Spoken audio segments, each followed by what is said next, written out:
Hey, it's Ryan with Parts Doctor, and today I'm going to show you how to replace the bimetal thermal protector on the Samsung refrigerator. Need a few different tools for the job. We'll leave those listed in the description below. Let's get started. For this repair, unplug or disconnect power to the refrigerator. The first thing that you'll need to do is open up the freezer drawer. Next, remove the upper freezer tray assembly by pushing it to the rear, lifting the wheels out of the slots, and then lifting up on the front to remove it. Next, remove the freezer box tray by tilting the rear and pushing back to remove it from the front slot. Then tilt forward and lift up to remove. Next, remove the 4 10mm bolts. There are 2 on each side.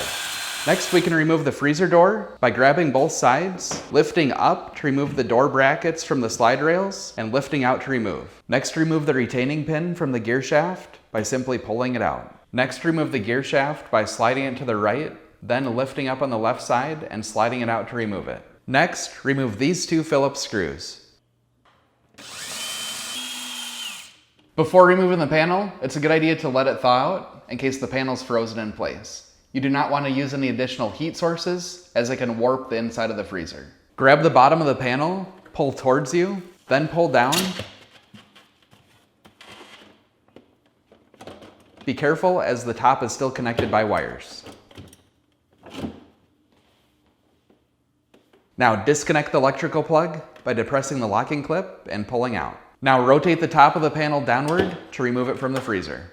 With the evaporator cover removed, we'll now need to remove the electrical cover to give us access to the wires. Squeeze the sides of the cover and pivot it to the side to remove it. There are 3 separate electrical plugs. You'll need to depress each of the locking clips to remove the plugs.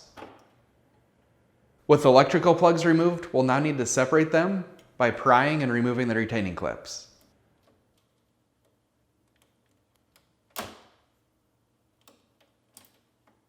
Now, cut the zip tie.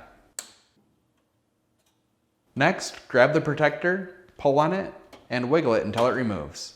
If you have a bad bimetal thermal protector and you need to purchase a new one, you can check out our website, partsdoctor.com. We'll leave a link in the description below. You'll want to make sure that you're searching with the model number from the tag on your refrigerator to make sure that you get the correct part. You can also check out our other video that shows how to test a bimetal thermal protector.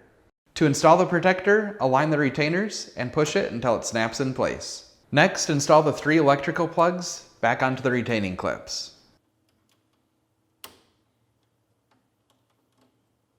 Next, plug it back into the wall. Make sure all 3 plugs snap into place.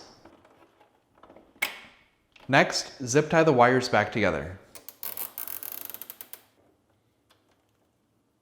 Now, reinstall the electrical cover by tucking in the wires and pushing it until it snaps in place. To reinstall the cover, push it to the rear, then rotate it up and set it on the slide rails.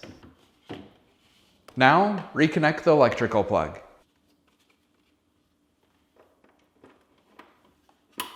Now, insert the top of the cover into the slot in the ceiling, then push the bottom parts until they snap into place.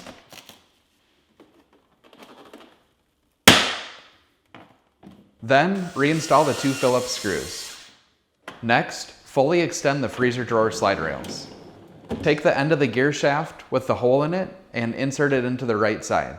Then align and insert the left side. Now, reinstall the retaining pin. Next, reinstall the freezer door by aligning the tabs on the door brackets with the slots on the freezer glides and setting in place. Now, reinstall the 4 10mm bolts. Next, reinstall the freezer box tray by inserting the back first, tilting the front forward into the slot, and then setting it in place. Next, reinstall the upper freezer tray by tilting in the rear and setting it down onto the freezer box tray. Now, push it to the rear and then pull it forward to make sure the wheels are locked in place. So that's it for this repair. If you have any tips or tricks of your own, let us know in the comments below.